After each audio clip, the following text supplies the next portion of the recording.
So we have been talking about trauma and how it impacts development.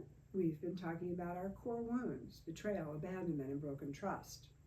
We've been talking about the relational matrix between mommy and daddy and why this is important in terms of how it informs our capacity to successfully attach and form what is called a secure attachment to another human being, or perhaps we're not able to form a secure attachment.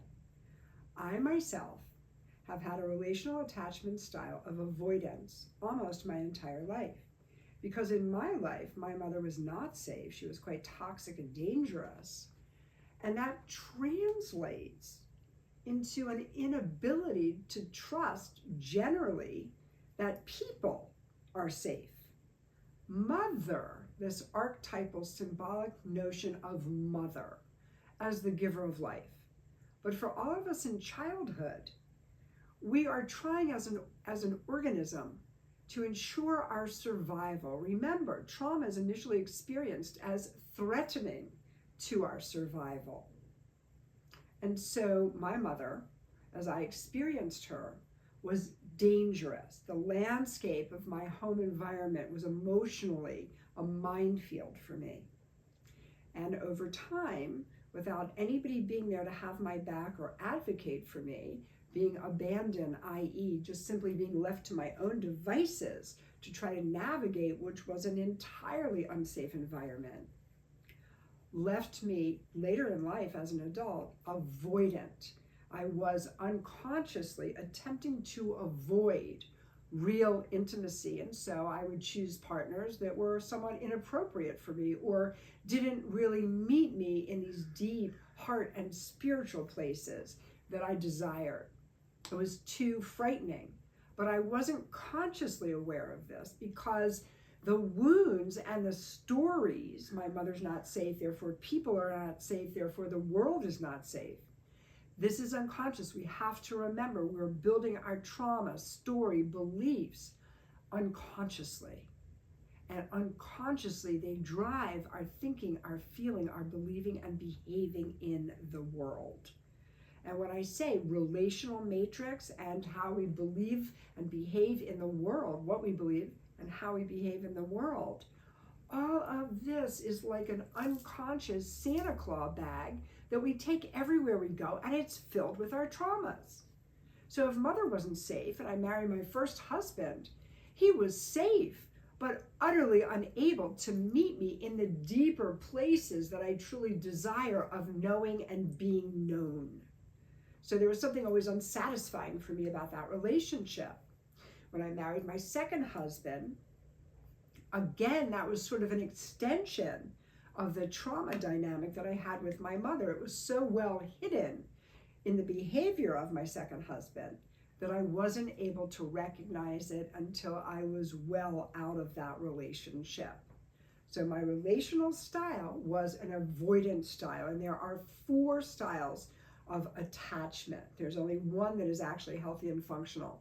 The 4 attachment styles are a secure attachment, when the child is treated with respect and with dignity, when its humanness is valued, its sacredness as the child of my heart, the child of my loins, this beloved and precious little spirit that comes in perfect, radiant and splendid as an expression of Source and the Creator itself.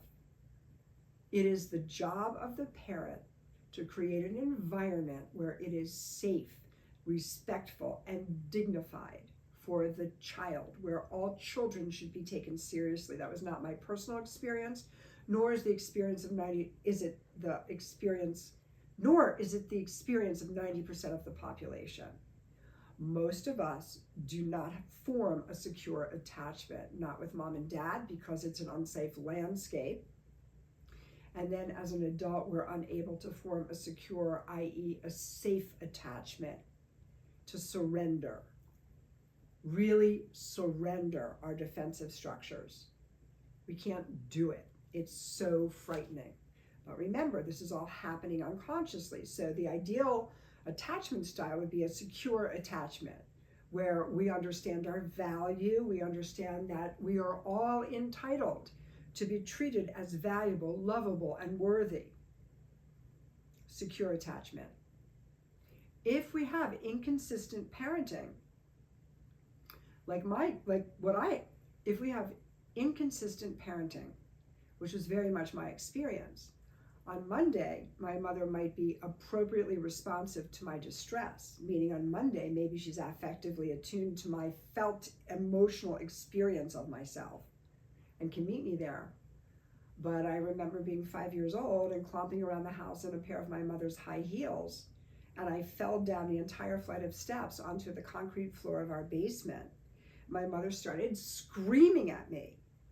And the way that I was consequenced, because I fell down the steps, tromping around the house in my mother's high heels at 5 years old, I was no longer able or allowed to wear my mother's high heels.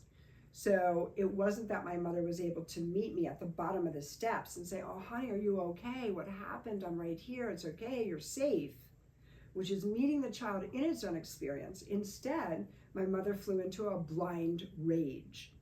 And I was punished, which up to that point was nothing with a charge, just a child wearing mom's high heels around the house. I was consequenced and punished because I fell down the steps in those high heels. So maybe Monday is a nice response, maybe Tuesday is quite a horrifying and very frightening response, maybe Wednesday is a third kind of responding. So as you know now, the landscape of parental response being so wildly vacillating, so wildly unpredictable, creates an environment of constantly shifting sands, and the child doesn't know what kind of a response it's going to get. So secure attachment, what I'm talking about right now, is what's called anxious ambivalent. Come here, come here, come here. You never call me. Why don't you call me? I need to hear from you. Oh my gosh, go away, go away, go away. You're crowding me. You're smothering me. You're all over me. This is an individual that has the internal experience of the external experience it had in childhood. Secure, anxious, ambivalent, avoidant, because real intimacy isn't safe. Remember, the matrix of mommy and daddy was never really safe for me. And then our final attachment style, which is called disorganized. And these are people that typically grow up in gang culture, houses with lots of instability. Sometimes basic needs of food, clothing, and shelter aren't even met. Sometimes there's a great deal of violence, drugs, guns, things like this. So the disorganized type of individual can't really form an attachment. These are usually the people that work in the back, they work way behind the scenes and try to avoid real interpersonal, meaningful relationships. They are too internally disorganized because they grew up in an external environment that was so disorganized, unpredictable, and ultimately unsafe. We have the attachment style of secure, anxious, ambivalent, avoidant, or disorganized.